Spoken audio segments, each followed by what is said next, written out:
एक गांव में दो मित्र नकुल और सोहन रहते थे। नकुल बहुत धार्मिक था और भगवान को बहुत मानता था, जबकि सोहन बहुत मेहनती थी।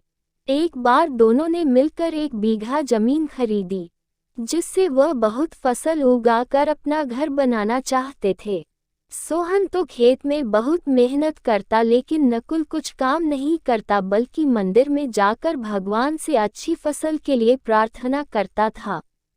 इसी तरह समय बीतता गया। कुछ समय बाद खेत की फसल पककर तैयार हो गई, जिसको दोनों ने बाजार ले जाकर बेच दिया और उनको अच्छा पैसा मिला।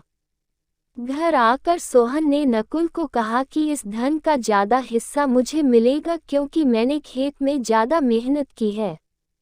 यह बात सुनकर नकुल बोला, नहीं, धन का तुमसे ज्यादा हिस्सा मुझे मिलना चाहिए, क्योंकि मैंने भगवान से इसकी प्रार्थना की, तभी हमको अच्छी फसल हुई। भगवान के बिना कुछ संभव नहीं है। जब वह दोनों इस बात को आपस में नहीं सुलझा सके तो धन के बंटवारे के लिए दोनों गांव के मुखिया के पास पहुंचे हैं। एक मुखिया ने दोनों की सारी बात सुनकर उन दोनों को एक बोरा चावल का दिया, जिसमें कंकड़ मिले हुए थे। मुखिया ने कहा कि कल सुबह तक तुम दोनों को इसमें से चावल और कंकड़ अलग करके लाने हैं, तब मैं निर्णय करूंगा कि इस धन का ज्यादा हिस्सा किसको मिलना चाहिए। दोनों चावल की बोरी लेकर अपने घर चले गए।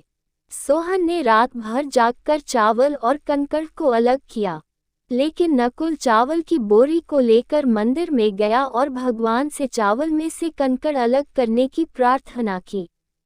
अगले दिन सुबह सोहन जितने चावल और कंकड़ अलग कर सका उसको ले जाकर मुखिया के पास गया, जिसे देखकर मुखिया खुश हुआ।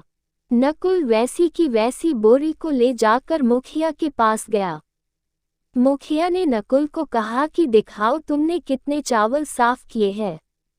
नकुल ने कहा कि मुझे भगवान पर पूरा भरोसा है कि सारे चावल साफ हो गए होंगे।